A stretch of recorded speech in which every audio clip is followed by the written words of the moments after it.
আসসালামু আলাইকুম। আমার সালাম দিও আপনারা। আমি আপনাদের সাথে একটা কথা শেয়ার করব।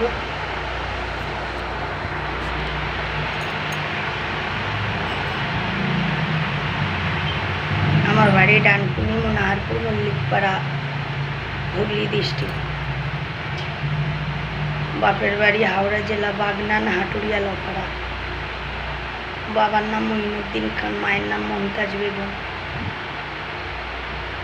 আমরা তিন বোন। আমার বাবা নেই। আমি যখন 2 মাসের আমার বাবা ইন্তেকাল করে ফেলেছে। মা বহুত কষ্ট করে মানুষ করেছে আমাদের পৌনে 1 শতক জায়গা। আমার আব্বার 2 ভাই।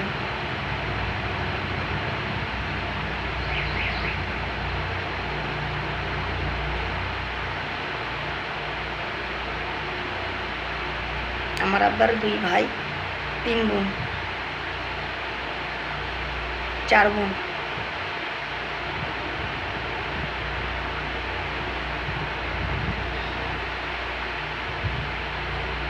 আমার আব্বা ওই জমিটা আমার আব্বা বিক্রি করে দিয়েছিল। বিক্রি করে দিয়ে ওনার বোনেদের বিয়ে দিয়েছিল। আমাদের জন্য আমার আব্বা কিচ্ছু রাখেনি। আমার মায়ের ওই পৌনে 1 শতক জমিটা কেনা সম্পত্তি। আমার মা ওইটা কিনেছিল। কিনে ওতে আমার মা একটা মাটির বাড়ি করেছিল, কাঁচা বাড়ি। ওতেই আমরা ছিলাম ছোট থেকে। আমাদেরকে প্রচুর মারধর অশান্তি করেছে আমার বাপ চাচারা ওই জায়গাটা নেবার তারে। আমার চাচারা তো উল্টো পাল্টা অশান্তি করেছে আমাদেরকে ছোট থেকে। তবুও কষ্ট সৃষ্ট করে ওখানে মানুষ হয়েছিলাম। কিন্তু ধীরে ধীরে আস্তে আস্তে আমাদের 3 বোনের বিয়ে হয়ে গেল। লেনদেন লাইনে বিনা ফোনেই সব বিয়ে হয়েছে বোনেদের আমাদের। কিন্তু বড় দিদির বিয়ে হয়েছে গ্রামেই লপাড়াতে। মেজো দিদির বিয়ে হয়েছে বাগনানে নাউলে। বড় দিদিরও আর্থিক অবস্থা ভালো না, মেজো দিদিরও আর্থিক অবস্থা ভালো না। খাটে সব খাই। বড় দিদির 2 ছেলে 1 মেয়ে। বড় ছেলের নাম মুশিয়ার রহমান, ছোট ছেলের নাম মুশরাকুল রহমান, 1 মেয়ে আঞ্জুমনি খাতুন। বড় দিদির বড় ছেলেটাকে আমরা খুবই ভালোবাসি। সে কোনোদিন আমাদেরকে বুঝলো না। বড় দিদির ছেলে বিশাল শিক্ষিত ছেলে, মাধ্যমিক পাস। কিন্তু লেখাপড়া করেও আমার বড় দিদির ছেলে কিছুই বুঝলো না। কষ্ট কোনোদিন বুঝলো না আমাদের। যতই কিছু বলি না কেন তবুও বিশ্বাস করে না মুশিয়ার রহমান আমার কথা। আমি দেখি ওকে কেঁদেও বলি, কোনোদিন আমার কথা বিশ্বাস করে না।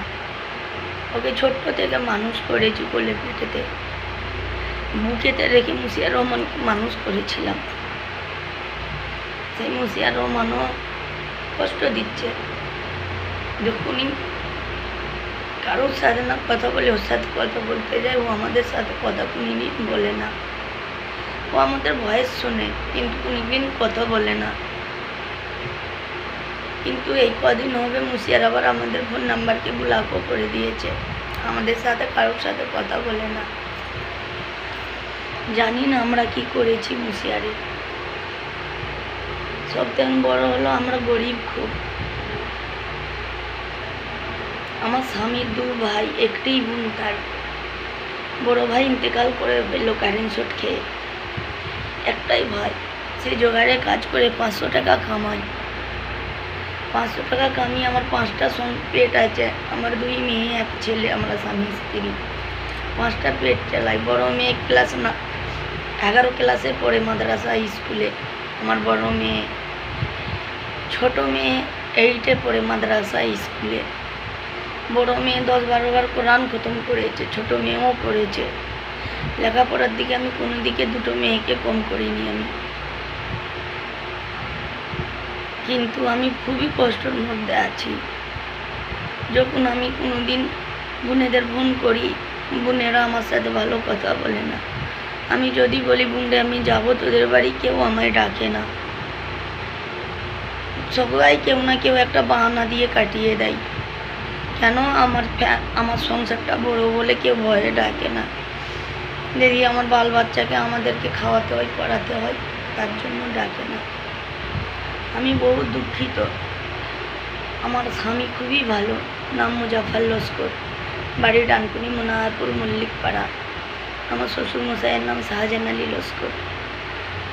আমার বড় ভাসুরের নাম মুস্তাক আলী লস্কর নেই। আমার বড় মেয়ের নাম মারিয়াম খাতুন, ছোট মেয়ের নাম মাসুরা খাতুন। আমার একটাই ছেলে, 8 বছর বয়স, নাম জুনাইদ লস্কর। স্বামীর নাম মুজাফর লস্কর। আমার নাম রুফসানা বেগম। কিন্তু আমার মায়ের 100টা জমি আমাদের দেশে। আমার মায়ের ভেতর থেকে আমার মায়ের মাথায় হাত বুলিয়ে দিয়ে আমার বাপ চাচারা সবাই মিলে আমার মায়ের ওই 100 জমিকে বিক্রি করে নিয়ে দিয়েছে 80,000 টাকায়। সে টাকাও কোনোদিন আমরা চোখে দেখিনি। 80,000 টাকা দুল আর হাসিবুল মিলেই কাজটা করেছে। তাতে ছিল ঝন্টু সাথে, রেজর ভাই ঝন্টু সাথে ছিল। সব প্ল্যান করে আমার মা প্রচণ্ড গরিব। আমার মায়ের আর কিছু অর্থ নেই, ওই একটাই ছিল আমার মায়ের 100 জমি। আমার মা কিছুই জানে না, আমার মা লেখাপড়ার দিকে কিছুই জানে না। আমার মাকে যেটা বোঝায় আমার মা সেটাই বুঝে নেয়।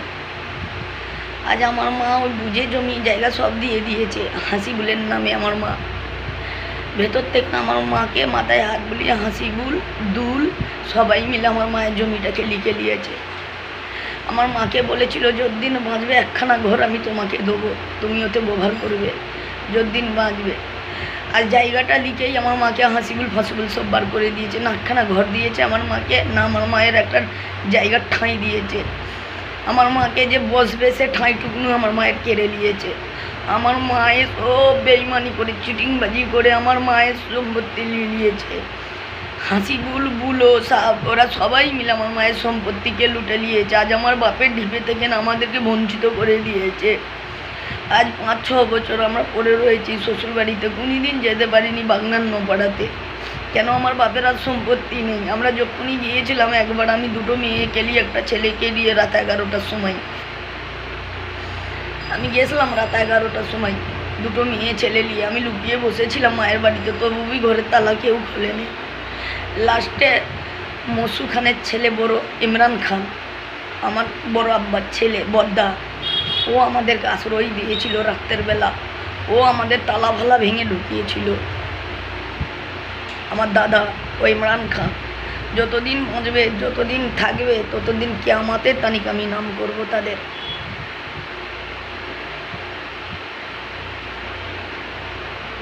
আমি চাই আমার 2টো মেয়ে মাথার ওপরে তোমরা একটু আমার সাথে থেকো, যেমন আমি 2টো মেয়েকে মানুষের মতন মানুষ করতে পারি। আমার মেয়ে 1.5 মাস পরে আমার বড় মেয়ে মারিয়াম খাতুনের পরীক্ষা নবাবপুরে। প্রত্যেক দিন 300 টাকা আপ ডাউন গাড়ি ভাড়া, আমি সেটাও জোগাড় করতে পারছি না। মেয়েটার পরীক্ষার তারে 5,000 টাকা লাগবে, সেটাও আমি জোগাড় করতে পারছি না। আমার মেয়ে উচ্চ মাধ্যমিক দেবে। আমার বাপের বাড়ি তো যে আমি কারোর কাছে সুখ সুবিধে চাইতে পারছি না। কেন আমি কোথায় যাব? না বাপ আছে, না চাচা আছে, কেউ আমাদেরকে দেখে না। আমি এই 4টি বছর এখানে পড়ে আছি। আমার প্রাণে বহুত কষ্ট হয় আমার বাপ মাকে, আমার আব্বা মায়ের ঢিপেতে যাবার তারে। আমাদের ওখানে একটা বিশাল মাজার আছে, সে হচ্ছে বরকনতলার পীর। আমি জন্ম থেকে ওই মাজারেই মানুষ হয়েছি, আমি জন্ম থেকে ওই মাজারেই থাকি। কিন্তু আমি ওই জন্য বললাম আমি কিচ্ছু চাই না, আমি একবার ওই মাজারে যেতে চাই। কিন্তু আমি বলছি আপনাদের সবাইকে বলছি, আপনাদের আমাকে আমার বাপের বাড়িতে যাওয়ার ব্যবস্থা করে দাও। আমি তো ওখানে যেতে পারছি না। কেন আমার বাপের ঘর নেই, ঘর নেই, কিচ্ছু নেই, ঘর দরজা কিচ্ছু নেই। আমি যাব কার কাছে যাব? দিদিরাও আমাকেও ভালোবাসে না, কেউ ভুলেও ডাকে না আমাকে আমার দিদিরা। তো আমি যাবো কার কাছে যাব? আমার চাচারাও ডাকে না, আমার বাপ চাচা সব থাকতে কেউ ডাকে না, আমরা গরিব বলে। ওই জন্য তোমাদের কাছে আমি হাজর করে অনুরোধ করছি, আমার প্রাপ্য জিনিস আমায় ফিরিয়ে দাও। আমাদের প্রাপ্য জিনিস, আমার আব্বার হকের জিনিস, আমার মায়ের হকের জিনিস, আমাদের মাটিকে নিয়াওয়ালা, আমাদের পাড়ার লোক, আমার দাদারাও আমাদের মাটি কেড়ে নিয়েছে, কেউ আমাদের কষ্ট বোঝে না। এই জন্য সবার কাছে আমি দোয়া চাই, আমার কষ্টতে একটু সামিল হোক। আমার ন্যায্য অধিকার আমাকে ফিরিয়ে দাও তোমরা। তোমাদের কাছে এইটুকুনি দোয়াই, আমার ভিডিওটাকে তোমরা সব জায়গায় শেয়ার করে দাও। আমি এই জন্যই বলতে চাই, আমার ন্যায্য জিনিস আমি ফিরে পেতে চাই। আমার আব্বার জমি আমি ফিরে পেতে চাই, আমাদের সেই মাটির ঘর আমি ফিরে পেতে চাই। আমি যেতে চাই আমার মাটির ঘরে, আমি আমার বাপ মায়ের ঘরে যেতে চাই। আমি আমার বাপ মার জমি জায়গা বিক্রি করতে চাই না, কিন্তু কেউ বুঝতে পারছে না আমার মনের কথা। আমার মনের কথা কেউ বোঝে না। সবাই ভাবে আমি নাকি লোকের সাথে দুশ্মনী করি, আমি লোককে ছোট বড় করি, কিন্তু আমি কিচ্ছু চাই না। আমার মায়ের সম্পত্তি চাই, আমার মায়ের পরে থাকবে নির্ভূমি হয়ে, তবু আমি আমার আব্বার জমি চাই। আমাদের তো 5 থেকে মাটি কেড়ে নিল, 3-4 বছর হয়ে গেছে বাপ চাচাদের মুখ দেখিনি আমি। আমার বহুত মনে আশা, মনে ইচ্ছা যে আমি নপাড়ায় যেতে চাই, আমার বাপের দেশে আমি যেতে চাই। তোমাদের কাছে এইটুকু না হাত জোর করে অনুরোধ রইল, আমার ন্যায্য প্রাপ্য আমার বাপের জমি একটু ফিরিয়ে দেবার ব্যবস্থা করো। পাচ্ছি না, আমি বহুত গরিব। আমি বলতে গেলেই আমাকে মারধর করছে, নিজে বলছে আমাকে প্রচুর মারছে, ওখানে আমাকে বার করে দিচ্ছে বাপ চাচারা।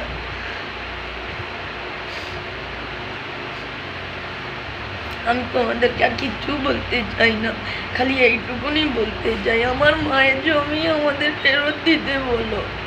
কিন্তু আমরা ভয়ে বলতে পারছি না, মানে আমাদেরকে মারধর করছে বলে বলতে পারছি না। আমার মায়ের জমি 80,000 টাকাতে নিয়েছে, 2খানা ঘর, জমি জায়গা সব। আমার মায়ের মাথায় হাত বুলিয়ে নিয়ে আজ আমার মাকে আমার ভাইয়েরা, 400 ভাইয়েরা বার করে দিয়েছে। আমাকে কথা দিয়েছিল যতদিন বাঁচবে 1খানা ঘর তোমাকে দেবো। মোর মা যখনই লিখে দিয়েছে, আমার মাকে ঘর দিয়ে বার করে দিয়েছে, কোনো ঘরও দেয়নি, খালি করেছে আমার বাপ চাচারা।